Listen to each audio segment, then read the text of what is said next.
Hey, it's the modern mountain man Max here today.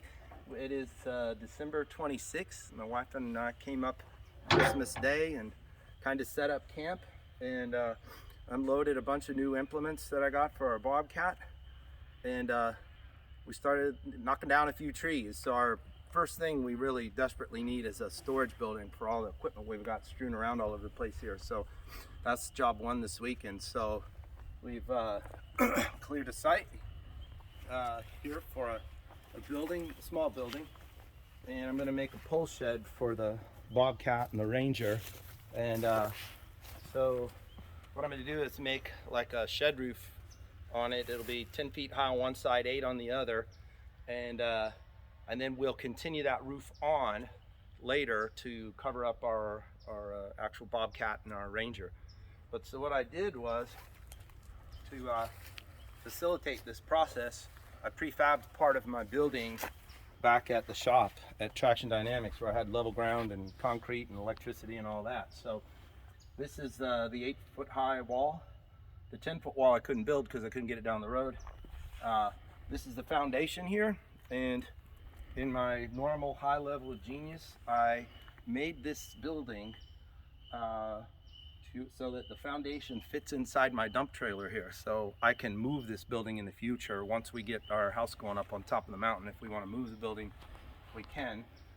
So I made it as wide as I could get it in the trailer, 12 feet long, so that I could use standard lumber sizes, 8 and 4 by lumber. And then I'm going to put 3 long pressure treated skids on it so that you can drag it like a sled right across the ground and pull it right up back into the dump trailer and take off and drive up the hill someday with it. So it's a kind of a portable design. So we got to level us up some ground here. I've got some cinder blocks to level our foundation, and then we're going to start building. And man, we got some new pieces that have been incredible. This is a gold mine.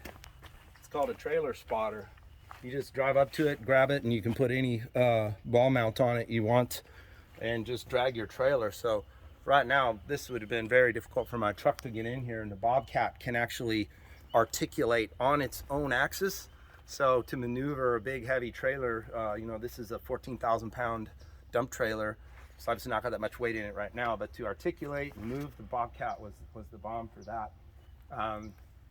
We got our brush cat, which is our bush hog on steroids. That's our normal finger bucket over there.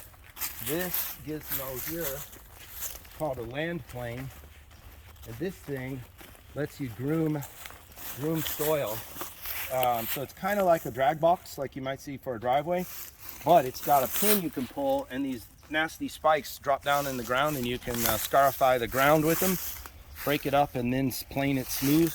So all you do is pull that pin, and when you're backing down, those will drop down and dig in the dirt. When you're going forward, they just glide up. But if you want them out of the way, you throw the pin in, and then you're just smoothing after that.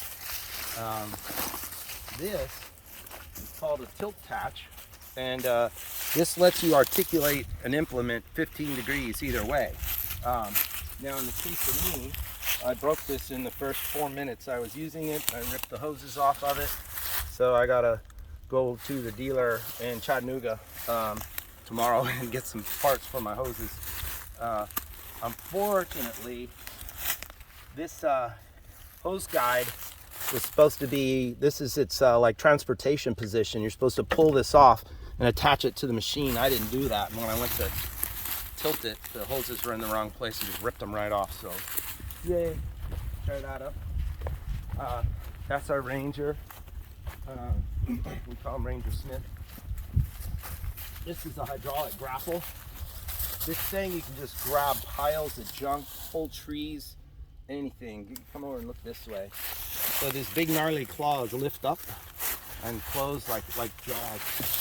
So this thing is just like, so you can scoop under stuff and close the lid, or you can just reach down on top of it and grab it like that and pull it up. So that's pretty cool. And this is my new favorite toy, I think, of all. This is called a Stump Bucket.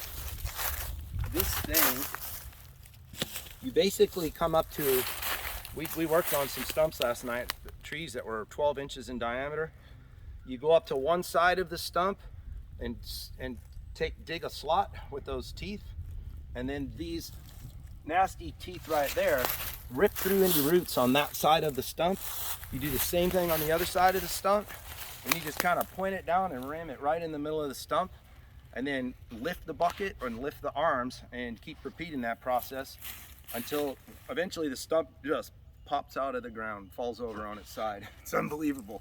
So this was only 1,500 bucks, and I'm sure that this thing's going to be worth its weight in gold on this property by the time we've got it in the condition we want. So this will eventually be a 25-foot wide road. You can see our survey stakes. So we're going to clear this one section out down to the road, so it's kind of a little grander looking in here as we come into our property. And so that's where we're at. This is our first. I'm going to be working here through New Year's through 2022, and this is our first real dig into the woods. So I'll try and do a little daily update as to how things are looking. So thanks a lot. See you soon.